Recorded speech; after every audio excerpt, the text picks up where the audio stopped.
السلام علیکم ورحمۃ اللہ وبرکاتہ۔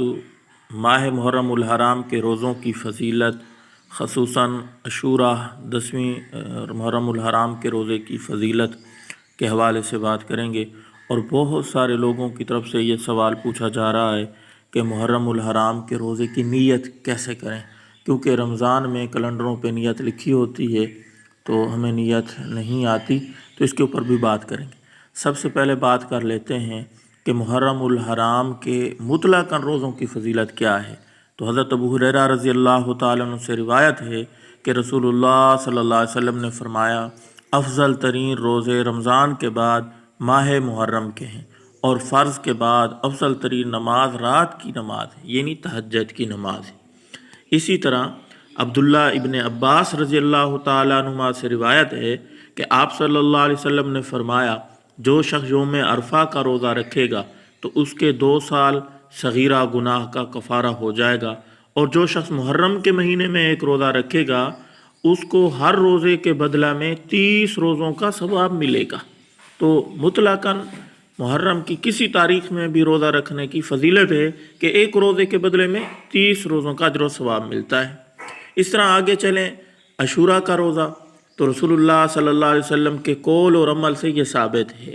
اس کی فضیلت احادیث مبارکہ میں وارد ہوئی ہے کہ رمضان کے علاوہ باقی 11 مہینوں کے روزوں میں محرم کی 10ویں تاریخ کے روزے کا ثواب سب سے زیادہ ہے، اور اس ایک روزے کی وجہ سے گزرے ہوئے 1 سال کے گناہ صغیرہ معاف ہو جاتے ہیں۔ البتہ ایک بات ضروری ہے، لوگ بہت سارے پوچھتے ہیں کہ ہم 2 روزے رکھیں یا 1 روزہ رکھیں۔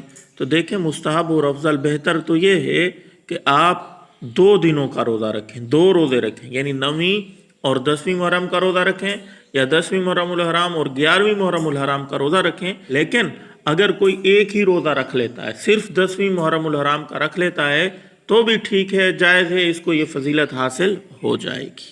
اب آتے ہیں اس ضروری بات کی طرف کہ محرم الحرام کے روزے کی نیت کیسے کرنی ہے۔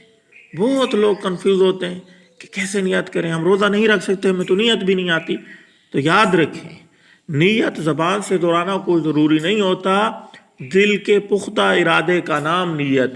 آپ نے سوچ لیا، پختہ ارادہ کر لیا کہ میں محرم الحرام کی 10ویں کا روزہ رکھوں گا یا کسی بھی تاریخ کا روزہ رکھوں گا، بس آپ کی نیت ہو گئی۔ اس کے بعد آپ صبح اٹھے ہیں، سحری وغیرہ کھائیے، یہ سارے کام کیے ہیں، تو آپ کا بس یہ روزہ ہو گیا۔ زبان سے کوئی دہرانا ضروری نہیں ہے، نیت ہو جائے گی۔ ہو سکے تو اس کلپ کو شیئر کریں۔ السلام علیکم ورحمۃ اللہ وبرکاتہ۔